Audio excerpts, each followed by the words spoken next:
Hello, Kokomo. I am not Shawn Hilton. And this is not GeekStorm! Squad Storm. It would be GeekStorm. GeekStorm. I'm not Shawn Hilton. This is not Mike Harrison. Lauren Gray has stepped in, and this is what Shawn would look like if he were here, and he would do a lot of this and talk very loudly about downtown Kokomo, and we might even make up a really important story of the week, or talk about Legos, which we're not going to do. So this will be a good show. Enjoy episode 104 of GeekStorm, which is what it really is. Hey, Lauren, how's it going? I'm well. How are you? Great. Thanks for coming and stepping in. Shawn's got Kokomo Con is tomorrow. I don't know if we'll get this up today or not, but Saturday is Kokomo Con. It's the biggest event in Kokomo for all the geeks in town. So come on out if you get a chance to see this before we have the show. And 40,000 square feet of just everything you want. Comics and games and pop culture. Oh man, everything. Memorabilia. Everything. It's always a good time. This is the sixth one, and I'm sure you'll have a good time. And Absolutely. if you're seeing this after the show, I'm sure you had a good time. So Absolutely. This week we're going to talk about some of the things that Shawn doesn't normally like to talk about. So I enjoy Lauren coming because we get to talk about fun things, not just what Shawn's interested in. So, but first, before we even get into that, this is something we would talk about quite a bit, I'm sure. The Force Awakens.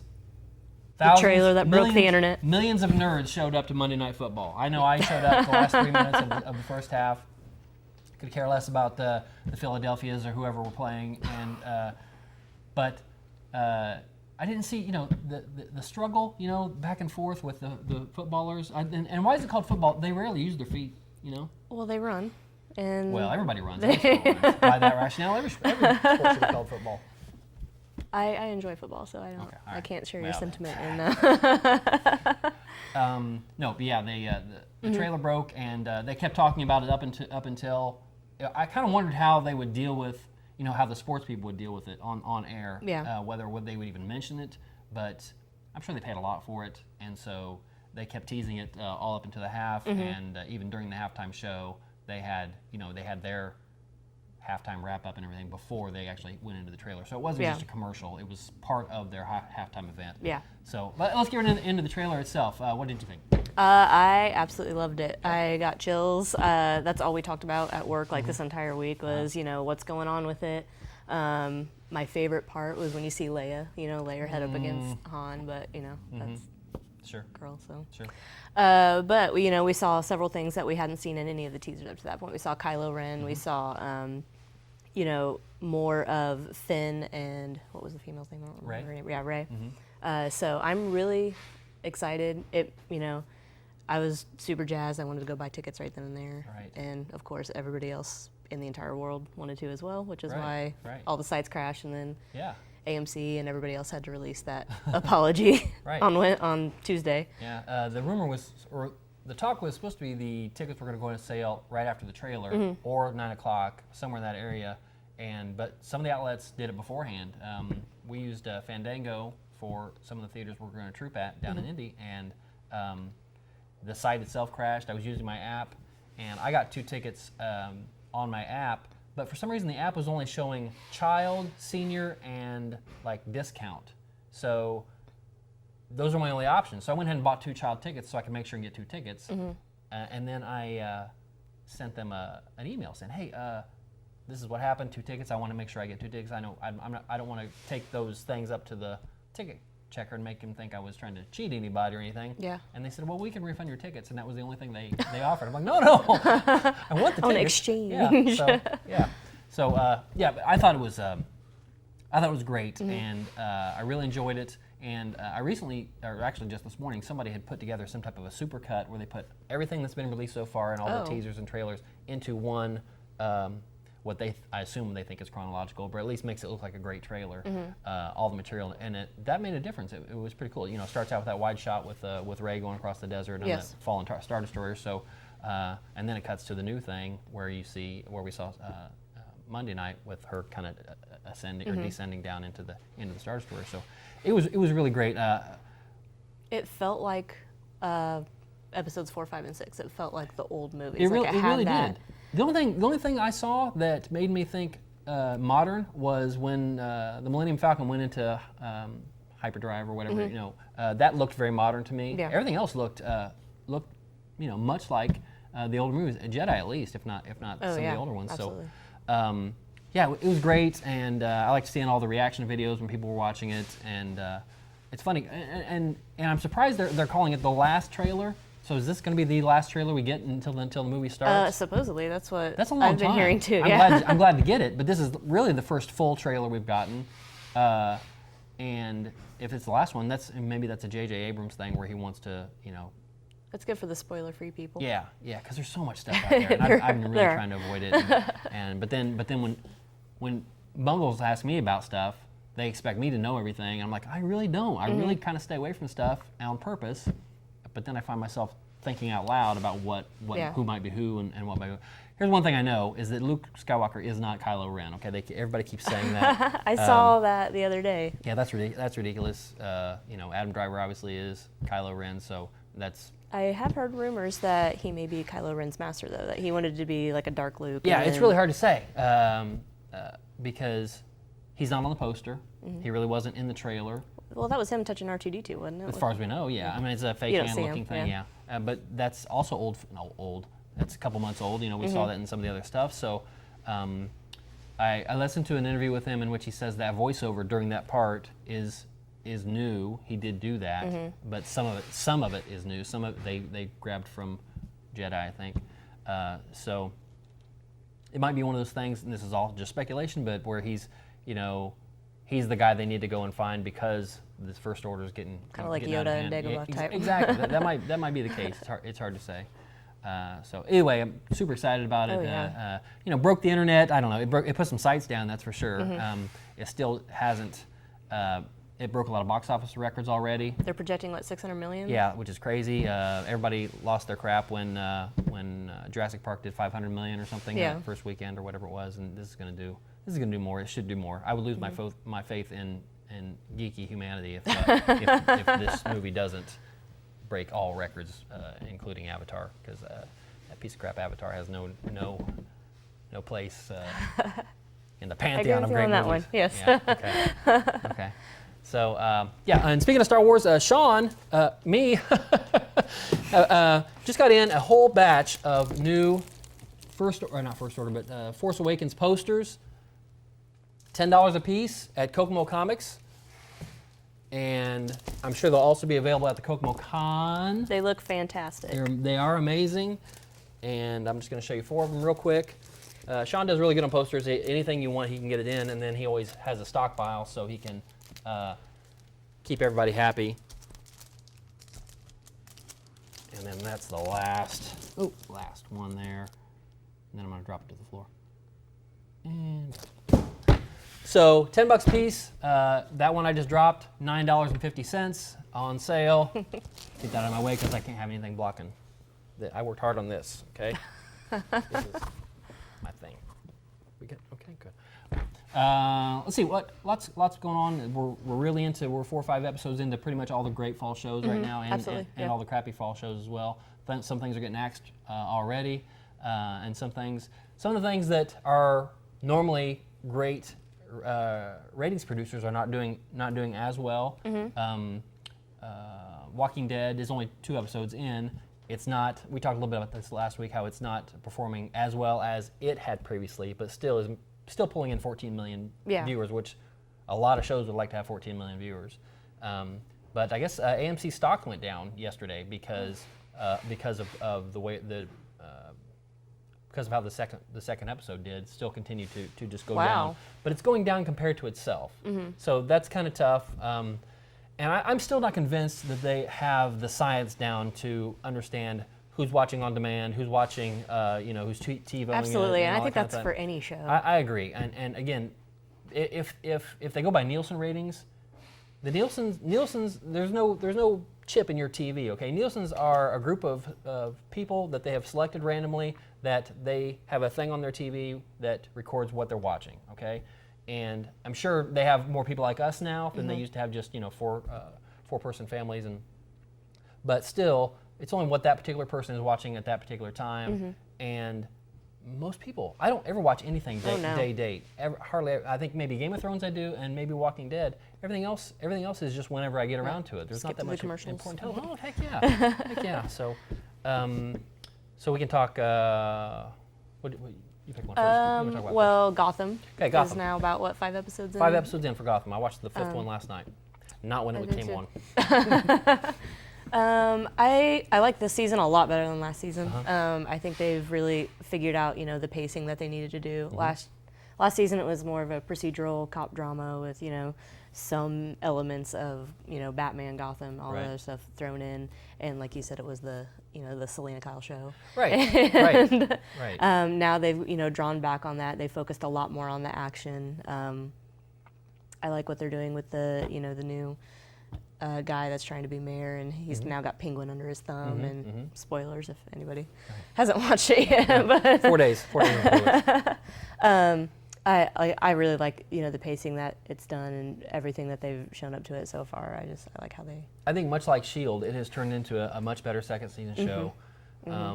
I like the tag they have at the bottom now. It says Gotham: Rise of the Villains. Yes. It's something maybe they probably should have done first season.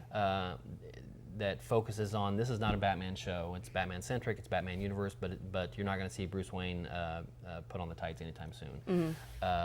So I was kind of watching it last night. I was kind of missing, or felt like we only had Penguin at the top of the pyramid for a very short time. Before this mayor comes along, this mayor candidate comes along.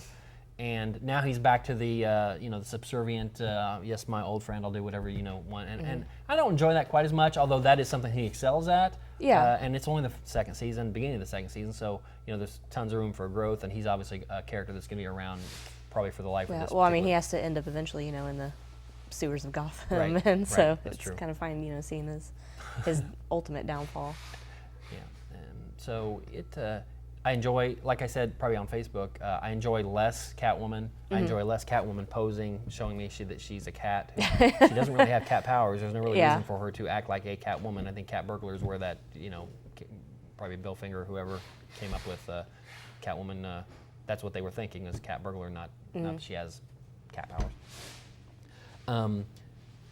But I'll tell you what happened, or Shawn and I don't talk about this, but with Joker, I dislike the direction that they say they're going in with Joker. I agree. Because that kid that they had was awesome. He was. And he's somebody that I would watch, and he would be a reason to tune in.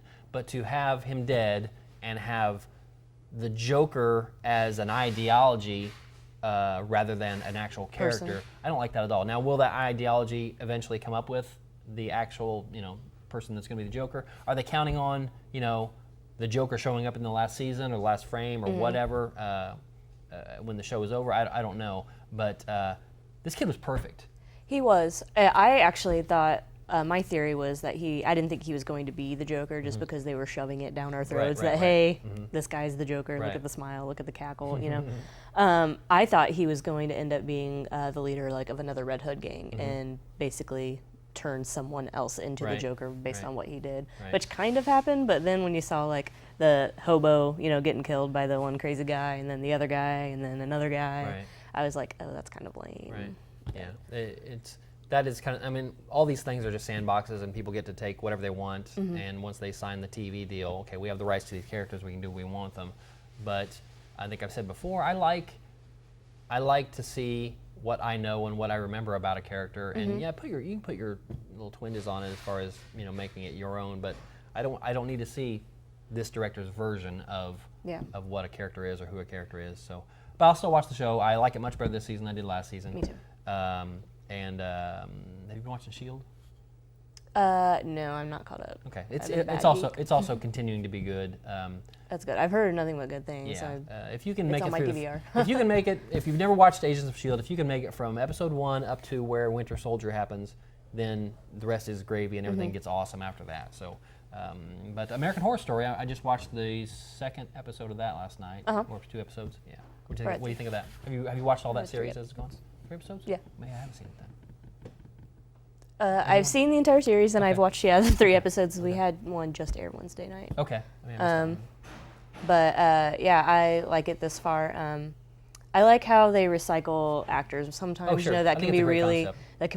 you know iffy, but the way they do it in this one, where you'll have an actor that like Evan Peters, for example, played Tate in the first season. You know, this boy, and then he goes into just the different characters to this season. He's now a guy from the 1920s that owns this hotel and is super rich.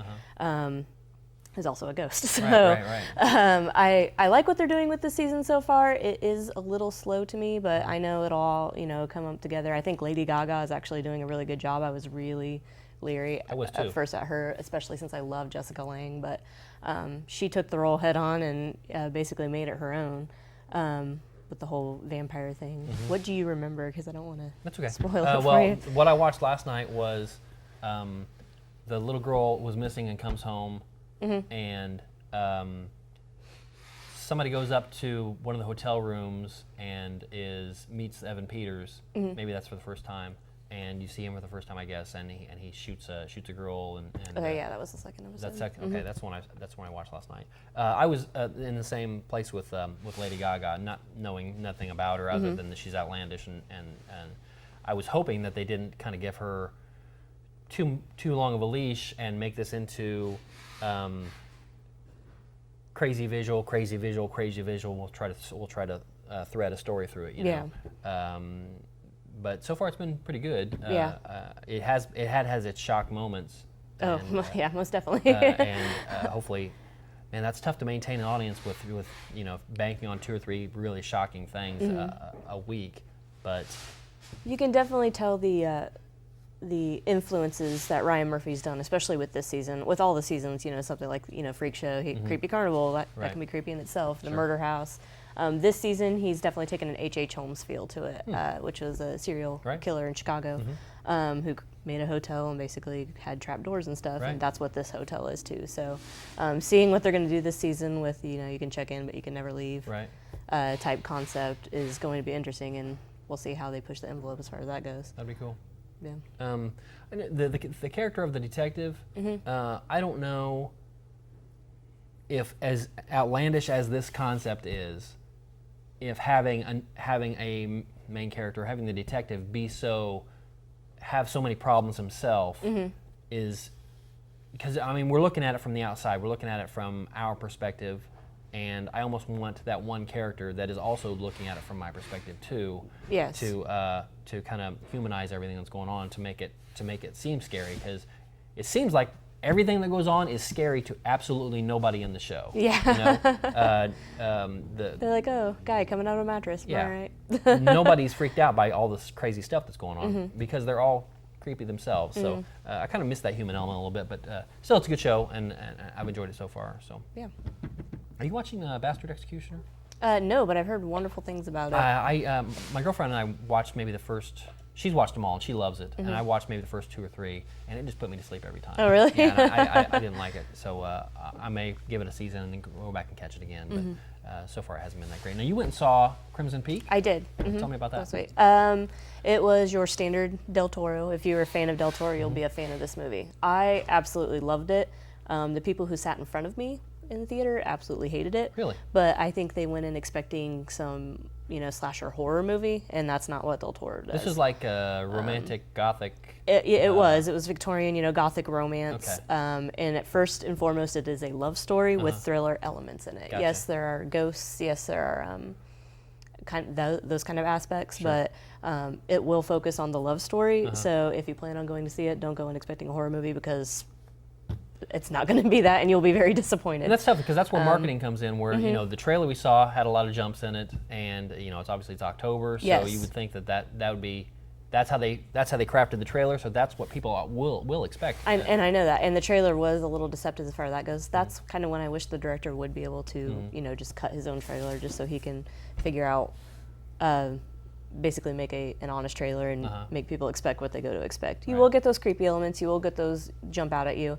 But it's in the same vein as The Orphanage and The Devil's Backbone and those other movies that he's done. The Woman in Black. He didn't do that, but The Woman in Black is like that. It's very slow. Yes, and methodical. it is very methodical, and I loved it. I love he spent a lot of time crafting this world and crafting this mansion that's becoming decrepit, and I appreciated that aspect of it. It definitely has his flair on it. You see that in every single frame. You can tell he was so thoughtful. Oh, yeah. In everything that he shows. I listened to a podcast with him. I think it was San Diego Comic-Con that he did a panel with Hardwick, and he was talking about for the costumes that they went out and found actual, like, say, antique lace and didn't just have it made to look like it. He said the clothes in there are as authentic as we could make them. He said, will anybody care about that? Maybe not, but he wanted people to be in that world, and you can tell that attention to detail, it definitely shines through the screen. It translates really well, and that's why I loved it so much. I loved the writing, I loved the script, I loved everything about it. Some people, it's not going to be some people's cup of tea. Right. If you've seen The Orphanage and The Devil's Backbone and you hated it, you're not going to like this movie. But if you're going to go in with an open mind, I think you'll be really surprised. Cool. Let's see what else. I want to see. Have you seen any other movies lately? Because I wanted to see Sicario, and I wanted to see. Martian.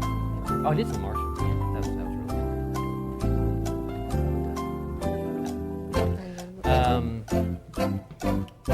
What else?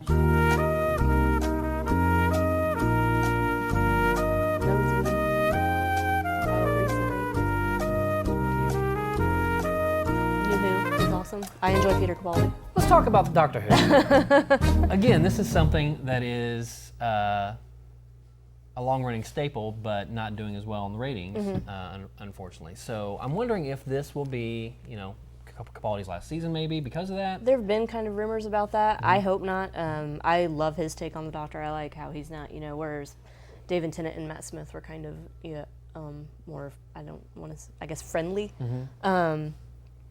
And outgoing and walking up talking to strangers. He has to have cards that say, it's nice to meet you today, just because he's like, I don't care, I'm Scottish, whatever. So I like his take on it. I don't like the Sonic sunglasses. Yeah, is that going to stick around? Because I don't like that at all. Well, you haven't seen this episode, but they got broken in this last episode. They're broken in half now, but they did use one half of it. So I don't know. Hopefully that means that they're going away, but I don't know. I don't know if the ratings are because, Moffat's been in kind of hot water from some of the stuff that he's, said about the women in Doctor Who and talk about, Jenna Coleman leaving and all that stuff. I don't know. But I like the direction the season is going. We've had a two-parter, and then this episode was half of a two-parter. So I don't know if they're just going to do two-parters for the entire season. But I like the direction it's going. The last two episodes were really creepy. It featured a deaf woman as one of the main characters, and it had a really cool scene where she put her hand on the ground and closed her eyes, and you can kind of see what she was seeing. That's how she heard.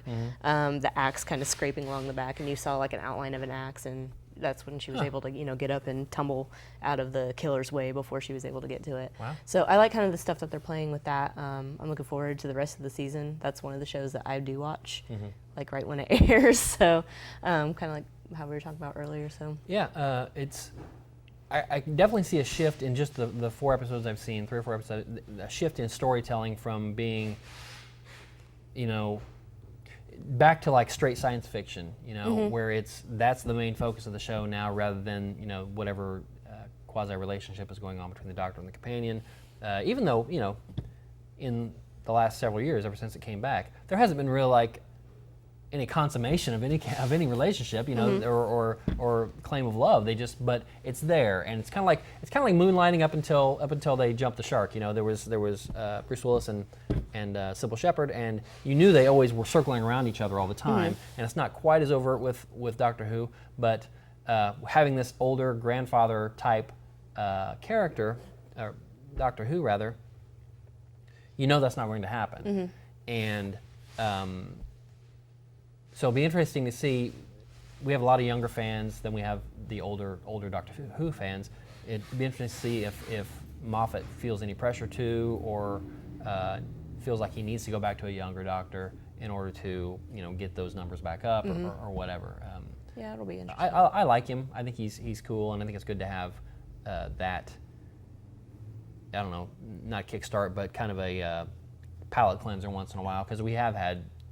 I don't know how dreamy Eccleston is, but with Matt Smith and David Tennant, you had two young, good-looking, personable doctors, and then this is something completely different from that. So, if this is a couple seasons worth of palate cleanser, that's okay with me too.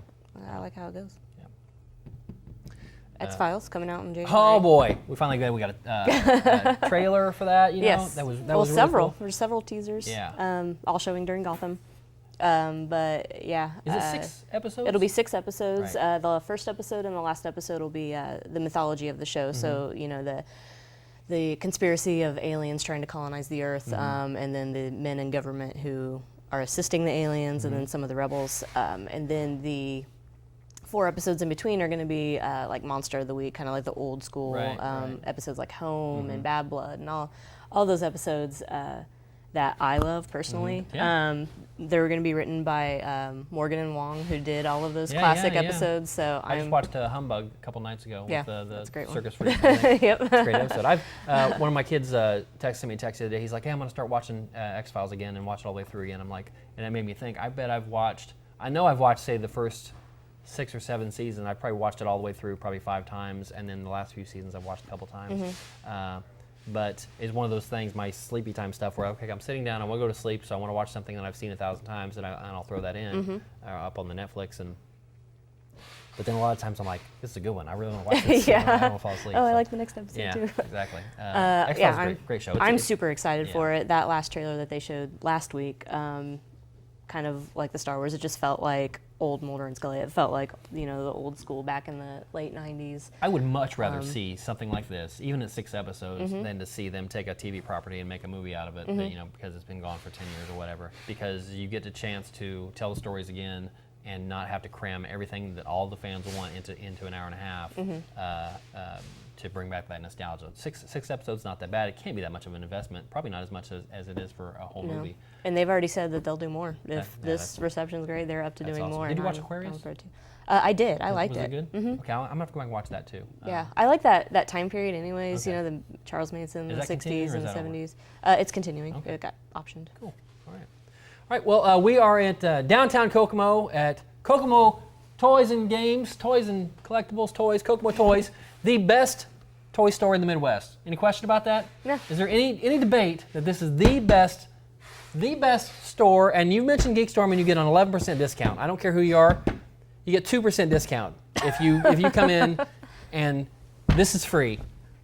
You tell them Shawn said you could have that for free. I don't know what it is, but it's Matt's headroom. I don't really think it is, Matt. I don't really think it is. That's what he said. It's creepy as heck. It's creepy as heck is what it is. Go out and see KokomoCon, and thanks for watching.